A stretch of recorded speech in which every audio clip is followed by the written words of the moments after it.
Welcome to The Debate. When you look at a core sample extracted from the Earth by a geological team, there is this profound sense of finality to it. You drill down deep, you pull up this solid, heavy cylinder of rock and sediment, and it tells you an unchangeable history of exactly what happened at that specific location over millions of years. Right. It's an objective physical reality. It tells you exactly what pressure, what heat, environmental conditions, all applied over a specific timeline. It is indisputable data. Exactly. The layers of shale and limestone, they don't negotiate with you. They don't have an agenda. They just are. But here is where it gets incredibly complicated. When you hand that exact same core sample over to, say, a purely academic geologist, and then an evolutionary biologist, and then maybe an aggressive oil prospector. Oh, I see where you're going with this. Right? Suddenly that singular objective reality splinters. It fractures into three entirely different narratives about what that rock actually means and, well, what should be done with it. Because the data is identical, but the truth they extract from it, and crucially, how they communicate that truth to the outside world, is entirely dependent on what they are trying to achieve. Yeah, exactly. And that dynamic brings us right to the tension we are exploring today. If you are listening to this and you've ever stared at your own resume or, tried to summarize your career for a bio, you have felt this exact friction. We are looking at a fundamental divide in how we handle professional documentation. It's a huge divide. It is. The central question we are wrestling with is this.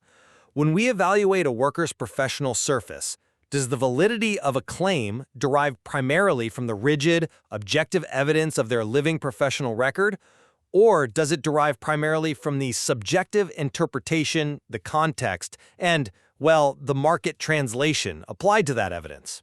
It is such a fascinating tension because, it completely bypasses all the superficial advice about, resume formatting or buzzwords. It gets straight to the philosophical core of what we consider to be true in a professional setting. Are we strict auditors of the past, or are we nuanced translators of meaning? Precisely. And before we dive into our opposing views on that, we really have to establish the foundational reality we are dealing with. We have to understand the core doctrine from the material that governs this entire space, which is simply this. A claim is not proof. Never. Absolutely never. Let's break down what a claim actually is, because we swim in them every single day without realizing it. A claim is simply any statement that asks the reader to believe something about the worker. That is it.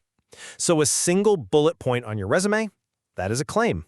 Right. Your LinkedIn headline, where you call yourself a growth driver, that's a claim. A skills list. A skills list is just a dense set of claims. And a professional bio you read before someone gives a keynote speech is essentially a highly curated claim package. Exactly. And let's not forget the technology we use now.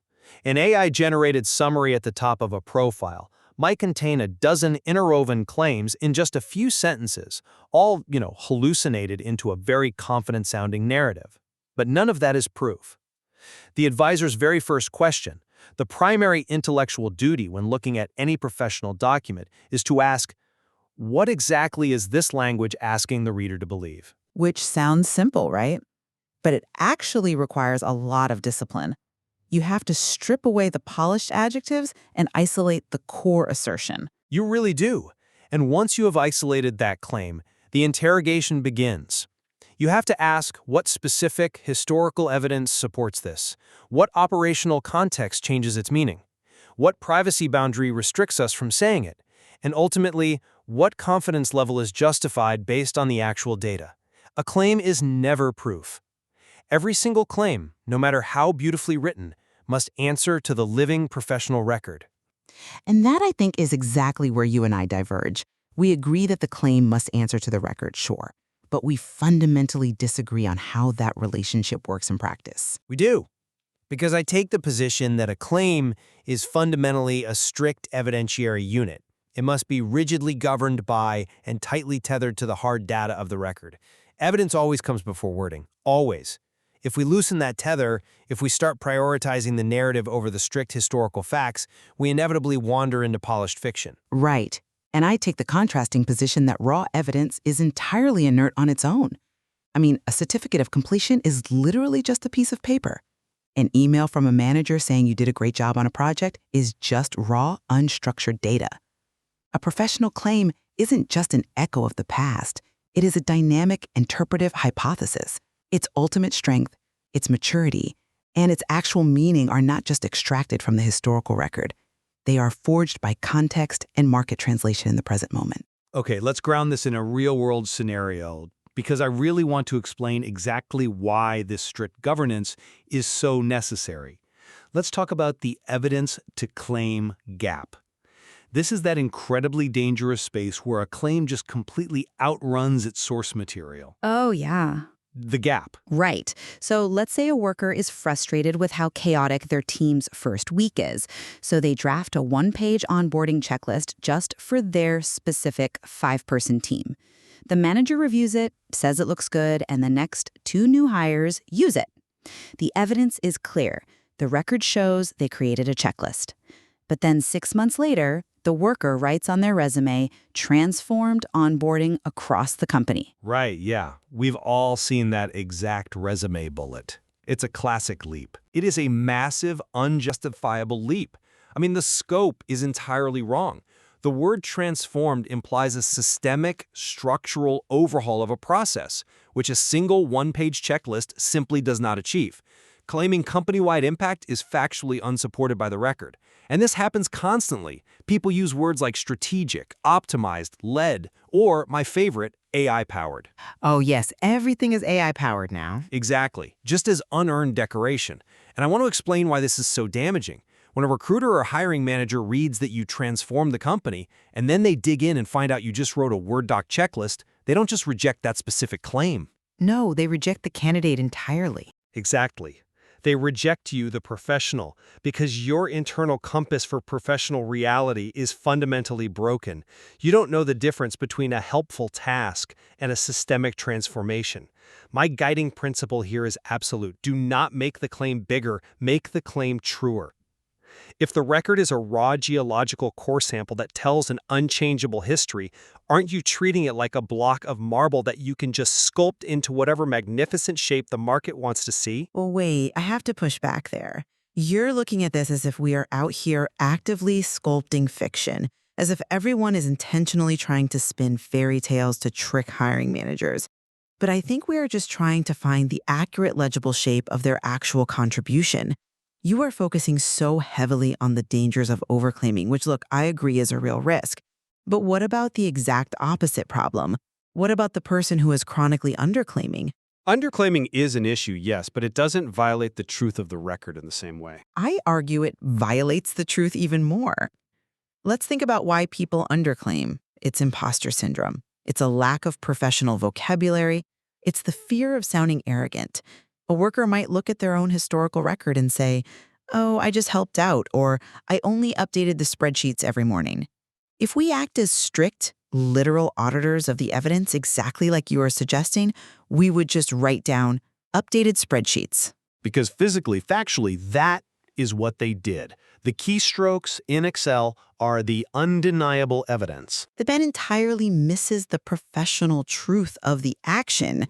What if the context of those spreadsheets was a massive supply chain crisis, and that daily update was the literal only thing giving the executive team the data they needed to prevent a total operational collapse? The physical evidence is updating a spreadsheet, sure, but that evidence actually supports a much more complex, mature claim of maintaining operational visibility or coordinating cross-functional deadlines, finding the most accurate defensible ownership verb, deciding whether the evidence shows they merely supported a process, coordinated it, or entirely managed it, is inherently an act of interpretation. It requires an advisor to look at raw data and translate it into professional value. You can't just audit that. I see why you think that, but let me challenge you specifically on ownership verbs, because I think this perfectly illustrates my point. Verbs are not stylistic flair. The underlying framework here is very explicit that verbs should never be chosen just for their power or because they sound impressive to the market. They must be chosen for their historical truth. Right, but truth requires context. Let me finish. Owned means the worker had primary responsibility and authority over the outcome. Coordinated means they aligned people or information but didn't have final authority. Observed means they were in the room watching. The advisor isn't interpreting the verb based on what tells the best story. They are strictly matching the verb to the historical evidence of authority. It is an audit of authority, not a translation of value. But it has to be both. You cannot effectively audit a person's authority without interpreting the operational context in which that authority was exercised. Okay, you say context is an engine that expands and generates the claim. But what about when context is just a strict muzzle? Take privacy, for example. Let's say a worker executes an incredible, complex turnaround for a highly confidential enterprise client. The record holds the absolute truth of what they accomplished. The metrics are there. The impact is undeniable. Sure, but the privacy context, strict NDAs, corporate policy, dictates that they cannot name the client, they cannot name the proprietary system they fixed, and they cannot share the sensitive financial results in any public rendering. Therefore, the truth exists independently in the record, and the context merely limits how much of that truth we are legally allowed to expose. The context doesn't change the truth. It just acts as a rigid boundary line. Okay, privacy acts as a boundary. I will grant you that one. But you are conflating a legal privacy constraint with operational context. Operational context doesn't just limit a claim, it completely rewrites the reality of the value created. Give me an example where the raw action is exactly the same, but the context somehow changes the truth. Gladly. Let's go right back to your own checklist example. The raw evidentiary action is created a checklist, right? Right. Forget their daily tasks. The supported claim we derive from that evidence is simply organized own workflow. Agreed. That perfectly maps to the evidence. But what if they created that exact same physical checklist, the exact same document, the exact same words, but the context is that it was adopted by their entire department during a period of 50% staff turnover, where institutional knowledge was hemorrhaging? The claim changes to created shared onboarding reference to stabilize team consistency. And what if the context is that this checklist was so effective it was adopted across 3 different geographic locations? Now the claim becomes coordinated adoption of onboarding standards across 3 regional locations to improve first-week operations. The raw action, the physical evidence, did not change one bit. The worker typed a document, but the context radically changed the scope, the maturity, and the actual meaning of the claim. Context is the engine. That is a very compelling progression, I'll admit. But I would argue you are slightly misrepresenting what is actually happening there. The context you are describing, the high turnover, the adoption across 3 regional locations, those aren't interpretive vibes. Those are additional, hard evidentiary facts. But they require synthesis. You are simply adding more data points from the living professional record to close the evidence to claim gap. You aren't changing the fundamental rule. The claim is still completely subordinate to the historical evidence. If you can't prove the 3 locations with data, you can't make the claim. But you, as the advisor, are actively deciding which of those historical data points actually matter. That is why we have to map claims and look for value patterns. A value pattern isn't a literal job title. It's a recurring way that this specific human being creates value in the world, like reducing operational confusion or stabilizing team workflows. You cannot identify a complex value pattern by just rigidly auditing individual data points in isolation.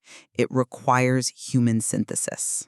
Synthesis is fine as long as it doesn't drift into speculation.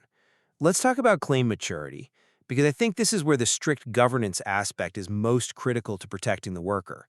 When we evaluate claims, we apply very rigid status labels: proven, supported, emerging, aspirational, unsupported, stale, unsafe. These aren't just suggestions, they are private governance labels. Let's say a professional wants to claim they are an AI strategy leader because they spent a weekend taking an introductory online AI certificate. Yeah, we see a lot of that lately. It's an epidemic. If I am the advisor, I have to look at the hard evidence and label that strategy leader claim as definitively unsupported.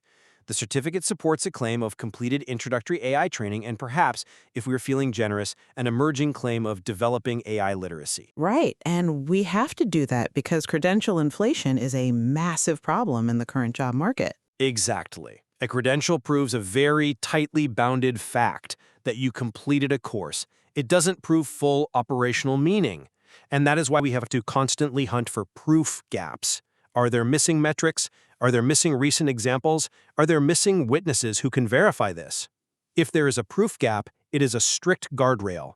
We also identify claims to avoid. Going back to the checklist, a claim to avoid is owned company onboarding program. These aren't interpretive guidelines, they are strict borders designed to prevent a worker from humiliating themselves in an interview by drifting into polished fiction. I understand the need for guardrails. I really do.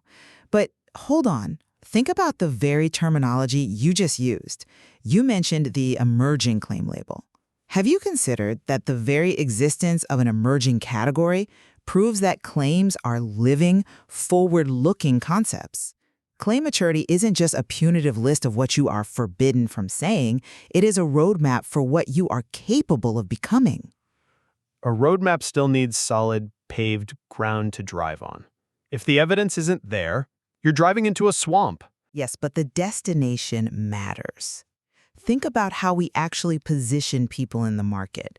We don't deal in absolute static certainties. We deal in positioning hypotheses. A positioning hypothesis isn't a final brand, and it isn't a guarantee. It is a disciplined, testable direction based on the record. The structure is essentially, I may be well positioned for X role because my historical record shows Y evidence, which produces Z value pattern. But notice the word you are using, hypothesis. It is not rendered as a public fact. It has to be tested against reality. Exactly. But testing that hypothesis requires market translation. And this is where the strict auditor approach completely falls apart. You have to take the internal, literal evidence of a worker's past and translate it into the specific language the outside market uses to buy that value. Translation is incredibly dangerous if it isn't precise. It is where most people start lying without even realizing it.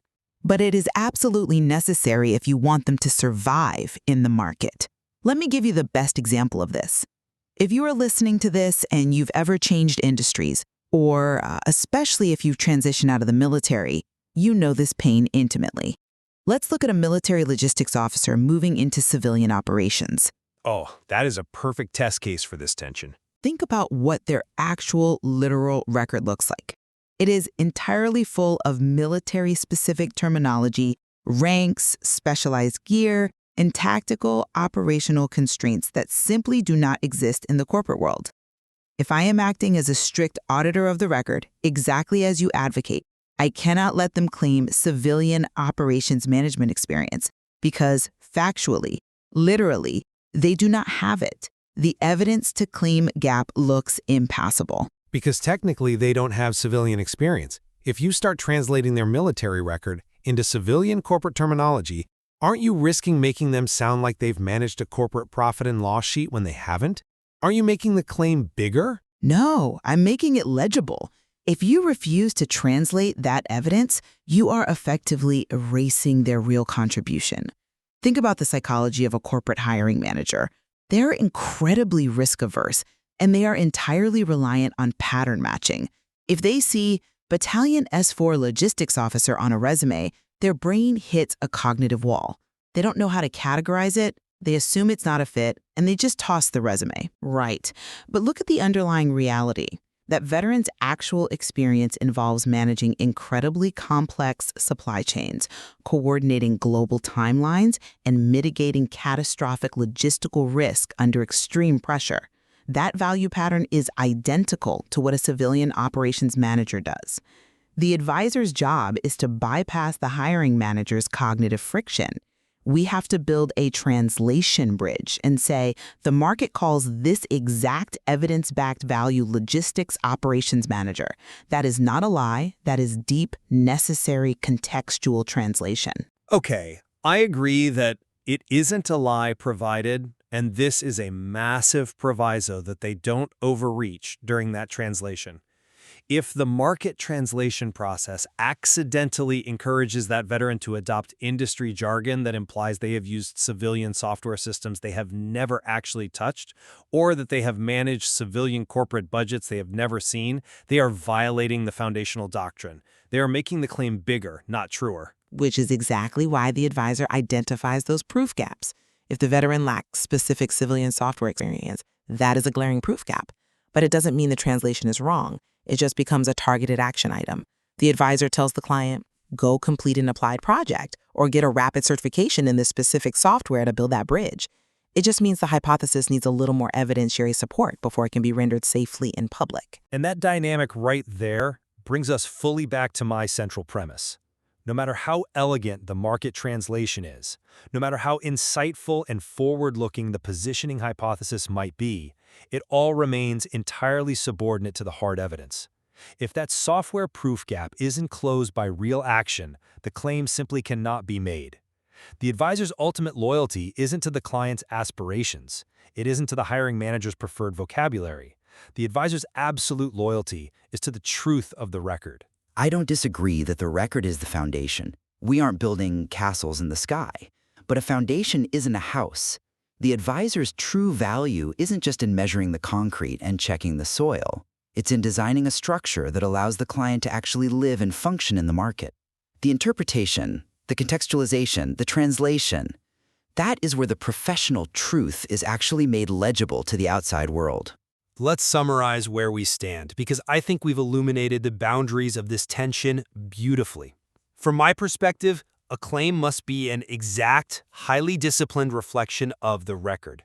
Without rigorous evidence mapping, without strictly policing the evidence to claim gap and utilizing rigid maturity labels to block unearned leaps, professional documentation inevitably drifts into polished fiction.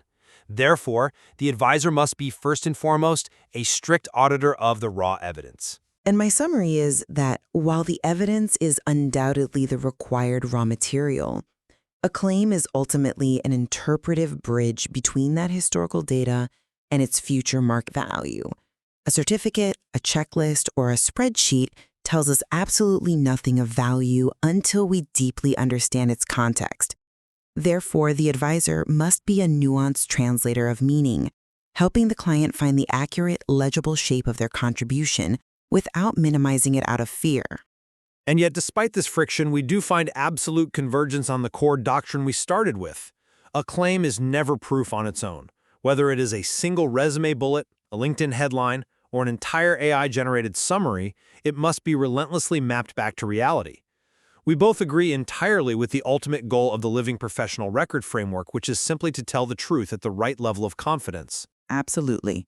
Where we remain in productive tension is whether the primary intellectual duty leans towards strict constraint, ensuring the professional never takes a single step beyond the literal historical data, or toward interpretive expansion, ensuring the professional's full, complex value is translated and understood by a market that speaks a fundamentally different language. It is a profound tension, and it's one that every single professional faces when they sit down to write about their own career. Parsing the anatomy of a professional claim reveals just how deeply complex professional truth really is. It is never as simple as just listing what you did. No, it's not. And there is so much more to explore regarding how these governed claims are ultimately rendered and formatted for a specific audience. We began today by thinking about a geological core sample. It is pulled from the earth, undeniably physical and solid. But as we've seen, merely possessing the rock is only the first step. Whether you act as the strict geologist measuring its exact layers, or the architect imagining what can safely be built upon it, the raw data demands interpretation, which leaves us with a lingering question to carry forward. If your professional history is the raw material, who is currently deciding what it means? That is a question worth asking before you write your very next claim. Thank you for joining us.